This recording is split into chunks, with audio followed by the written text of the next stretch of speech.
तो अल्लाह तबारक व तआला ने दोनों जहान के लिए रहमत बना करके भेजा है और करोड़ों रहमतें नाजिल हो अल्लाह तबारक व तआला के तमाम नेक बंदों पर, जिनकी वजह से अल्लाह तबारक व तआला का ये मुक़द्दस दीन इस्लाम हम तक पहुँचा। दरूद पाक पढ़ लीजिए आप सब मिलकर के सल्लल्लाहु अलैहि वसल्लम। सलातो व सलाम अलैका या हबीबी या रसूलल्लाह सल्लल्लाहु अलैहि वसल्लम। 10 मिनट का टाइम है इंशाअल्लाह तबारक व तआला कुरान और हदीस की रोशनी में इंशाअल्लाह तबारक व तआला एक कुरान की आयत और 2 हदीस और एक वाक़या आपके सामने रखूंगा। ये जितने भी पीछे बैठे हुए थोड़ा सा आगे आ जाएं ताकि आप कोई छोटा काम नहीं कर रहे हो यार। आप इस वक्त एक कुरान मुक़द्दस की एक सूरत पर एक जो है आयत पर अमल कर रहे हो। आप एक कुरान मजीद की आयत पर इस वक्त सब अमल कर रहे हो। कौन सी आयत है? तुम जिसका मफ़हूम यह है कि अल्लाह तबारक व तआला फरमाता है कि तुम सबसे बेहतरीन उम्मत में से, बेहतरीन उम्मत में से क्यों हो? क्योंकि तुम लोगों को क्या करते हो? बुराई से रोकते और नेकी की दावत देते हो। इस वक्त आप कौन सा गाना गा रहे हैं? दावत की तो दे रहे हैं ना साहब, थोड़ा सा आगे आ जाइए यार, बड़ी मेहरबानी होगी। और जब से नबी पाक सल्लल्लाहु अलैहि वसल्लम की नातें चल रही है, कोई ना किसी का रिस्पॉन्स है, कोई मतलब नहीं है।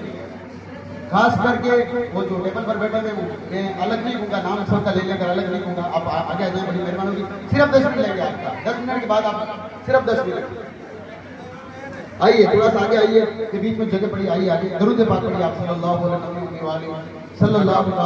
वसल्लम। सलातो व सलाम सल्लल्लाहु अलैहि वसल्लम। अल्लाह पाक कुरान मजीद में इरशाद फरमाता है, बड़ी गौर से मेरी बात को सुनिएगा और इसकी आज हमें सख्त जरूरत है। ये बात याद रखिए, इसकी सख्त जरूरत है। अल्लाह पाक ये हुक्म दे रहा है, हालांकि रसूलों को सूरह मोमिन को जाकर पढ़िएगा, इसका मफ़हूम यह है, अल्लाह फरमाता है ए मेरे रसूलों, अच्छा खाओ और अच्छी बात कहो और अच्छे काम करो। बेशक अल्लाह तबारक व तआला को तुम्हारे हर काम की खबर है। बेशक अल्लाह तबारक व तआला को तुम्हारे हर काम की खबर है। ये बस अपने ज़हन में इस बात को याद रखिए। आगे तक इंशाल्लाह जब आप पहुंचोगे तो आप एक छोटी सी चीज इंशाल्लाह अपने घर लेकर जाओगे। अल्लाह पाक क्या फरमाता है? रसूल क्या करना है? अच्छा खाओ और अच्छा काम करो। बेशक अल्लाह तबारक व तआला को तुम्हारे हर काम की खबर है।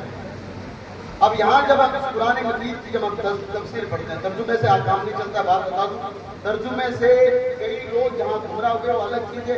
कई लोग दीन इस्लाम को छोड़ के जाते हैं सिर्फ तर्जुमे की वजह से, दीन इस्लाम से दूर हो चुके सिर्फ तर्जुमे की वजह से।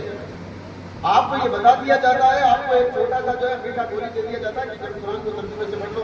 कुरान को तर्जुमे से पढ़ने के लिए जरूरी है कि इसने पहले कुरान को पूरी तरीके से तफसीर से समझा। और ये बात याद है, अगर आप तफसीर से अगर सिर्फ तर्जुमे से जाओगे ना तो आज इतने सारे नास्तिक भरे पड़े हैं जिनको एक्स मुस्लिम कहा जाता है।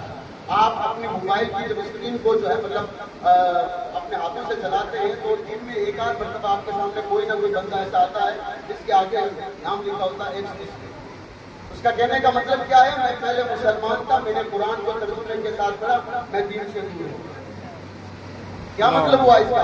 इसका मतलब ये हुआ कि हमारे कुछ लोगों ने एक जुर्म बेचा, कहा कि कुरान को तर्जुमे के साथ पढ़ो और किसी की जरूरत नहीं है, किसी की जरूरत नहीं, आप अपने घर में बैठ करके कुरान के। यार कुरान अल्लाह तबारक व तआला का कलाम है। एक 20वीं गणित की क्लास के लिए आपको जो है एक टीचर की जरूरत पड़ती है। ये अल्लाह का कलाम है, इसके लिए उस आदमी की जरूरत पड़ती है जिसने कुरान की तफसीर पढ़ के रखी, कुरान की तफसीर पढ़ के रखी। अब जब हम तफसीर में जाते हैं, ये छोटी सी बात भी जरूरी कर देंगे। अब आते हैं अल्लाह पाक ने 2 काम किए, रसूलों को कहा ये काम, ए मेरे रसूलों, अल्लाह तबारक व तआला ने जो तुम्हें दिया है उसमें से अच्छा है वो खाओ। हालांकि अल्लाह ने बहुत सारी चीजें दी है दुनिया में, कहा क्या? अच्छा खाओ और काम अच्छा करो। आगे अल्लाह तबारक व तआला ने अपनी बात को पूरा करते हुए कहा, जो भी तुम करते हो मैं करता हूँ, आप करते हैं, जो कुछ करते हैं, अल्लाह कहता है मुझे तुम्हारे हर बात की खबर है। ये आप चाहे कुछ भी कर लो, अल्लाह कहता है मुझे हर बात की खबर है। अच्छा खाने से मुराद ये है कि अल्लाह तबारक व तआला ने जितनी भी हलाल चीजें अल्लाह तबारक व तआला ने जमीन पर बनाई है उनको खाने का हुक्म है। और अच्छी बात कहने का मतलब ये है कि अल्लाह तबारक व तआला उसके रसूल ने जो तबलीग करने का हुक्म दिया ना, वो बात हो, ना कि फालतू बात लोगों के सामने, ठीक है ना। अब जब आप अच्छा करोगे या अच्छी चीज खाओगे तो उसके दो फायदे, दोनों आप हदीस में जाकर पढ़े। पहली हदीस जामे तिरमिज़ी में आपको मिल जाएगी, दूसरी हदीस आपको मुअज्जमुल कबीर में मिलेगी। पहली हदीस यह है कि अल्लाह के रसूल अलैहिस्सलातु वस्सलाम इरशाद फरमाते हैं, अच्छा मरने के बाद आदमी हम सब दुआ करना भी थोड़े दिन पहले हमारे जो है हाजी सदीक साहब का इंतकाल हुआ, आप सब उनकी कब्र पर जाकर क्या कहते हो, अल्लाह तबारक व तआला इनको जन्नत में फिरदौस में आला से आला मकाम अता फरमाए, यही तो दुआ करते हो ना। ये जन्नत है क्या? 10 लोग दुनिया में हैं जिनको रसूल पाक सल्लल्लाहु अलैहि वसल्लम ने दुनिया में कहा तुम जन्नत में 10 लोग 10 सहाबा, जिनमें से 6 आदमी ऐसे थे जो कि करोड़पति थे उस वक्त, और 4 आदमी ऐसे थे जो कि गरीब की सबसे नीचे रहता था। आप क्या कहते हो? अब इस हदीस बात जब आप दुनिया से जाते हैं, दुनिया से गए, आप उनकी कब्र पे जाते हो, उनके घर पे फातिहा करके जाते हो। हमारे यहाँ पर 1.25 महीने तक लोग आते रहते हैं, जैसे जैसे लोगों को पता चलता लोग आते रहते हैं। अब आप जो 3 मरतबा गुरुल्लाह शरीफ पढ़ेंगे, 1 मरतबा अलहम्दुलिल्लाह पढ़ के कहते हैं, हे अल्लाह तबारक व तआला मैंने कुरान पढ़ा, इसका सवाब सदीक बात की रूह को जो है कि साथ फरमा, अल्लाह उसको जन्नतुल फिरदौस में आला से आला मकाम अता फरमा। यही हुजूर ने कहा, हुजूर ने कहा जब तुम जन्नत की दुआ मांगो ये मत कहो जन्नत अता करना की, कहो या अल्लाह जन्नतुल फिरदौस अता कर, यही हुजूर ने कहा। अच्छा ये जन्नत है ना, अल्लाह के रसूल अलैहिस्सलातु वस्सलाम ने फरमाया तुम में से हर कोई जन्नत हासिल कर सकता है। अब आइए जामे तिरमिज़ी की हदीस की तरफ चलते हैं। अल्लाह के रसूल अलैहिस्सलातु वस्सलाम की बारगाह में एक साहबी रसूल हाजिर होते हैं, या रसूल अल्लाह सल्लल्लाहु अलैहि वसल्लम अगर मैं चाहूं कि मैं जन्नत में जाऊं तो मुझे क्या करना है? ये साहबी आए हैं, आज का मुसलमान नहीं आया या आज का वो नहीं आया जिसका मतलब रुख भी पता नहीं है कि किधर जा रहा है किधर नहीं जा रहा है, कौन हमारे साथ खड़ा है कौन हमारे खिलाफ खड़ा है, किसी को कुछ पता नहीं है। ये हो जा रहा है किधर नहीं जा रहा है, कौन हमारे साथ खड़ा है कौन हमारे खिलाफ खड़ा है, किसी को कुछ पता नहीं है।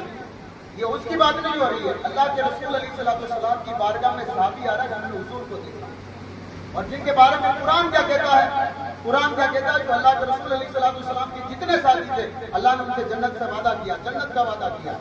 लेकिन वो आकर अर्ज करते या रसूल अल्लाह सल्लल्लाहु अलैहि वसल्लम मेरे माँ बाप आप पर कुर्बान, मैं ये चाहता हूँ कि मैं जन्नत में चला जाऊँ, क्या करूं मैं? अल्लाह के रसूल अलैहिस्सलातु वस्सलाम ने फरमाया हलाल रोजी की तलाश, क्या करना है? हलाल रोजी की तलाश। एक साहबी हजरत साहब की नबी वक़ास रज़ी अल्लाह तआला, ये मुअज्जमुल कबीर में हदीस आप पढ़िए जाकर, क्योंकि आजकल मुझे बताने की जरूरत किताबों की इसलिए पड़ जाती है, सुबह तक कितने सारे लोगों के मैसेज आते हैं कि मौलाना साहब भले जगह आपने हदीस को बयान कर दी लेकिन वो है कहाँ? अब वो बेचारे जो है मतलब पूरे दिन जो है गूगल पे सर्च करते रहते हैं, उनको ये मालूम नहीं है ये मुअज्जमुल कबीर से लेकर जितनी नीचे रिवायत की किताबें ये सब जिल्दों में है, सफा ये हदीस नंबर नहीं मिलती है, सारी की सारी सफा नंबर पे मिलती है किताब, और पहले सफा नंबर पे ही चलती थी। ये अब कितना आया कि हदीस नंबर ये करो हदीस नंबर ये करो, तो मुअज्जमुल ये कबीर में रिवायत सही सनद के साथ रिवायत है। कहते हैं कि हजरत साहब की नबी वफ़ात रज़ी अल्लाह तआला, वो कहते हैं या रसूल अल्लाह आप दुआ करें, किस चीज़ की दुआ करनी है? तो अल्लाह के रसूल अलैहिस्सलातु वस्सलाम की बारगाह में कहते हैं या रसूल अल्लाह आप दुआ करें कि मैं जो भी दुआ करूं अल्लाह मेरी दुआ को कबूल करे। आज आप हर कोई यही चाहता है कि जो भी दुआ करूं कबूल हो जाए। घर में कोई बीमार पड़ा है, थोड़ा सा बुखार आया, अल्लाह की बारगाह में दुआ करूं डॉक्टर के पास जाने की जरूरत ना पड़े, परवरदिगार इसको शिफा देगा, उसको शिफा मिल जाए। आप हर कोई चाहता, मैं भी चाहता हूँ कि हर दुआ कबूल हो गई, लेकिन होती नहीं। अब आका अलैहिस्सलाम ने क्या फरमाया? जिसने साथ नबी वक़ास रज़ी अल्लाह तआला ये नहीं कहा फलां जाओ फलां करो फलां करो फलां करो, घुमाया नहीं, बल्कि क्या फरमाया? फरमाया अपने पेट के लिए हलाल रोजी को वाजिब कर ले, अल्लाह तेरी हर दुआ को कबूल करेगा, अल्लाह तेरी हर दुआ को कबूल करेगा। ये दो रिवायतें बयान करने का मेरा मकसद ये है कि देखिए बात याद रखें, हलाल और हराम में तमीज करना ये भी एक ईमान का हिस्सा, ये बात याद रखें, ईमान का हिस्सा है ये। हो सकता है कि आप में से बहुत सारे लोगों ने मसाइल नहीं पढ़ रखे होंगे, लेकिन कयामत के दिन जब बंदे को लाया जाएगा और जब कयामत के दिन जब पूछताछ होगी ना, तो 5 चीजें उससे 5 चीजें पूछे बगैर अल्लाह तबारक व तआला के सामने से बंदा हटेगा नहीं। यही है जवानी काम गुजारी, फिर जवानी के बाद आएगा कि तुमने जो चीजें कमाया वो कैसे करना, फिर फरमाया कि जो कमाया है उसको खर्च कर दिया। ये सारी चीजें वहाँ आती है जहाँ पर आप हलाल और हराम के जब आप जो है मतलब जाकर के तमीज पढ़ते हैं। आगे अल्लाह पाक का कुरान कहता है अल्लाह तबारक व तआला की दी हुई सुथरी रोजी में से अपने पेट को, सुथरी रोजी का मतलब सुथरी रोजी का मतलब ये है कि जिसको अल्लाह उसके रसूल ने पसंद किया। अगर अल्लाह उसके रसूल ने पसंद किया है, अगर कुछ जमाने के बाद अगर अल्लाह उसके रसूल के चाहने वालों ने पसंद किया, उसको पसंद करो। उसके बाद में वो अब जिन लोगों ने अल्लाह वाले जो उन्होंने पसंद किया उसको पसंद करो। और बाकी जितनी भी चीजें हैं जो ना हराम की कैटेगरी में आती, ना हलाल की कैटेगरी में आती, आप उनको खा सकते हो, लेकिन कोशिश ये करें कि अल्लाह तबारक व तआला ने हमें जब अक्ल दी है, तो इंसान को अक्ल दी है, तो उसका फायदा ये होना चाहिए कि इंसान हलाल और हराम में तमीज कर सके। दो चीजें आपके सामने होगी, अगर आप हलाल कमाओगे, हलाल जो है मतलब रोजी अपने घर में रखोगे, औलाद में जो भी दुनिया से जाओगे, ये जो रोजी जहाँ कहीं खर्च करोगे, अल्लाह तबारक व तआला आपके लिए इसको जो है मतलब ये सदका जारिया बना करके अल्लाह पाक कबूल करेगा। अल्लाह तबारक व तआला की बारगाह में दुआ करता हूँ कि अल्लाह रब्बुल इज्जत इस महफिल की बारगाह में कबूल फरमाए। और ये जो सुबह रोज 30 तारीख को निकाह होने वाला है।